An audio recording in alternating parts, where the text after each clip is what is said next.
सुखदेव जी ने राजन परीक्षित से बोले, राजन तुम और क्या सुनना चाहते हो? परीक्षित जी ने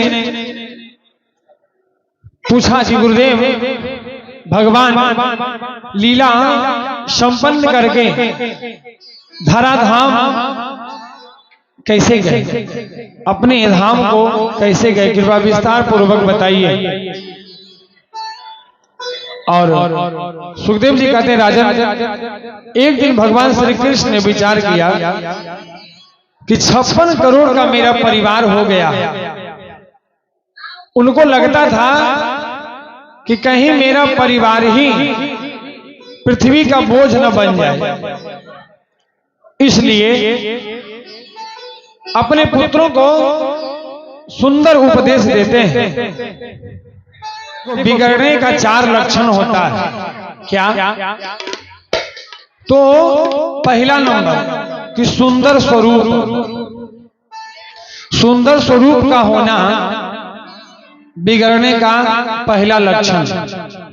सुंदरता जो है, देखते हैं सुंदर लड़कियों को ही ज्यादा आई लव यू मिलता है, जो साधारण रहती है उसको कोई नहीं पूछता। वहीं से बिगड़ने का लक्षण प्रारंभ होता है। या सुंदर पुरुष हो, वो भी अपने आप में अकड़ के रहेगा।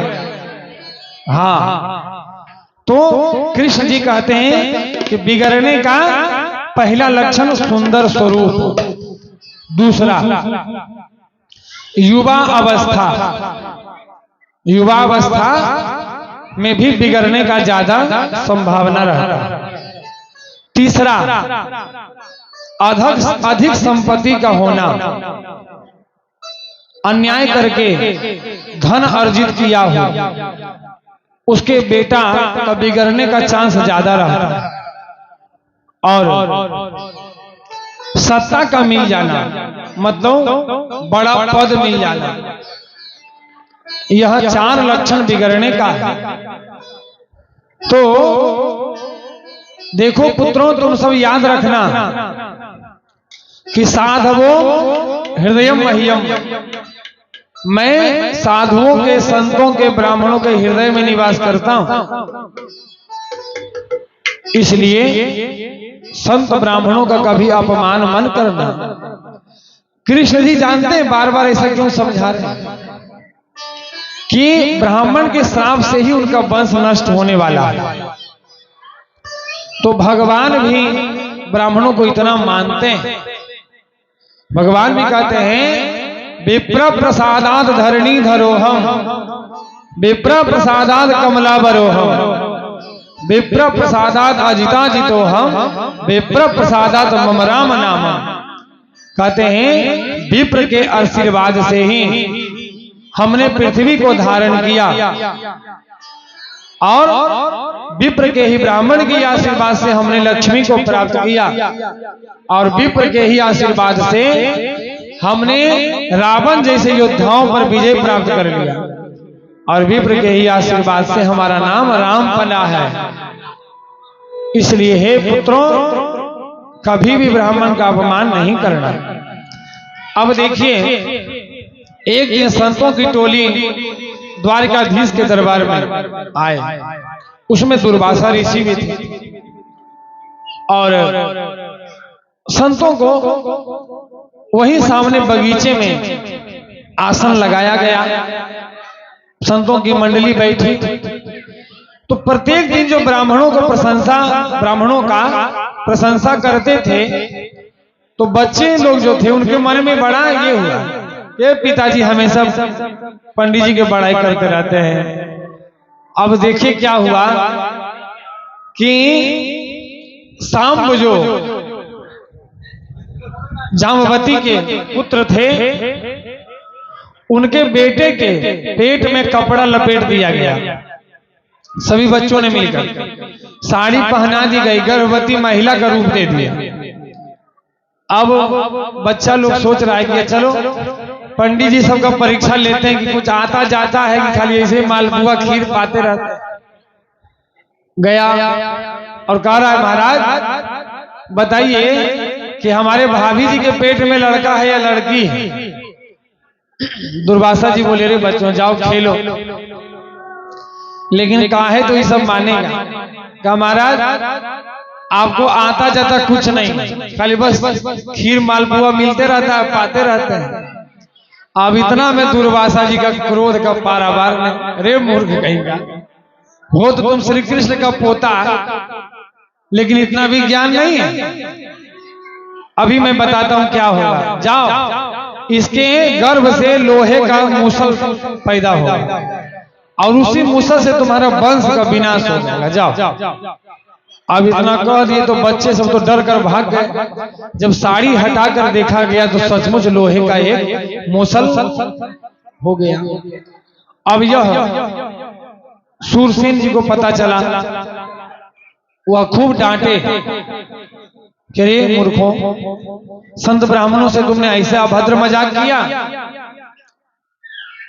अब क्या किया जाए? तो उन्होंने क्या किया कि उस मूसल को चूर चूर कर समुद्र में बहा दिया और वही चूर्ण से एरका नामक पैनी घास, बहुत तीखा, मतलब हाथ पर रख दे तो कट जाए, एरका नाम का घास उगाया और छोटा सा चूर्ण को एक मछली निकल गई और किसी मछुआरे ने मछली को छाना और एक बहेलिए को दे दिया।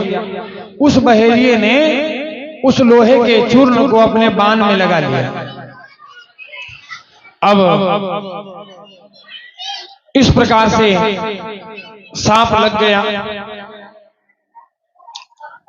उसके बाद अब उद्धव जी भगवान के पास आकर बोले कि मित्र गोविंद, मैं आपका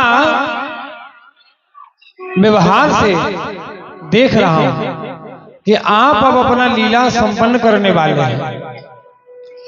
उद्धव जी मित्र थे तो उनको एहसास हो गया कि कन्हैया अब धराधाम छोड़कर जाने वाले हैं। तो कहते हैं गोविंद, मुझे भी साथ लेकर चलो, मैं तुम्हारे बिना एक पल भी नहीं रह सकता। तो कहते हैं कि देखो मित्र, तुम यही हमारे भक्तों को रक्षा करने के लिए यही रहना। तो पूछते हैं कि हे गोविंद, तुम्हारे बिना मैं कैसे रह पाऊंगा? तो गोविंद कन्हैया कहते हैं कि तुम सन्यासी बनकर बद्रीनाथ धाम में सदैव विराजमान रहना, वहीं से हमारे भक्तों को आशीर्वाद देते रहना। और कन्हैया ने दत्तात्रेय जी का 24 गुरुओं की कथा सुनाते हैं। पृथ्वी वायुराकाश मापो अग्नि चंद्रमा रवि, कपोतौ अजगर सिंधु पतंगो मधुकृत गजः, मधुहा हरिणो मीना पिंगलो कुरुर्भगा, कुमारी सरकृत सर्पा और नाभि सुपेशकृत। 24 गुरु दत्तात्रेय जी बनाया और 24 गुरुओं के आशीर्वाद से वह कहते हैं उद्धव, तुम भी अपने जीवन में गुरु बनाओ और उन सबसे सीखो। तब भगवान उद्धव जी को अंत में अपना चरण पादुका देकर उद्धव जी को बद्रीनाथ भेज दिया। उद्धव जी चरण पादुका अपने मस्तक पर रखकर बद्रीनाथ धाम की ओर आगे बढ़ते हैं। बद्रीनाथ धाम की एक गुफा में चले जाते हैं और भगवान ने अपने परिवार को प्रभास क्षेत्र में लेकर चले गए। द्वारिकाधीश अपने सभी परिवार को प्रभास क्षेत्र में लेकर गए और वहीं पर सब परिवार मदिरा पीकर अपने में लड़ने लगे और वही एरका नाम का जो घास था उसको उखाड़ उखाड़ कर एक दूसरे पर प्रहार करके मौत के घाट उतार दिए। सभी यदुवंशी अपने में लड़कर समाप्त हो गए। मात्र 3 ही लोग बचे यदुवंश में। कौन कौन?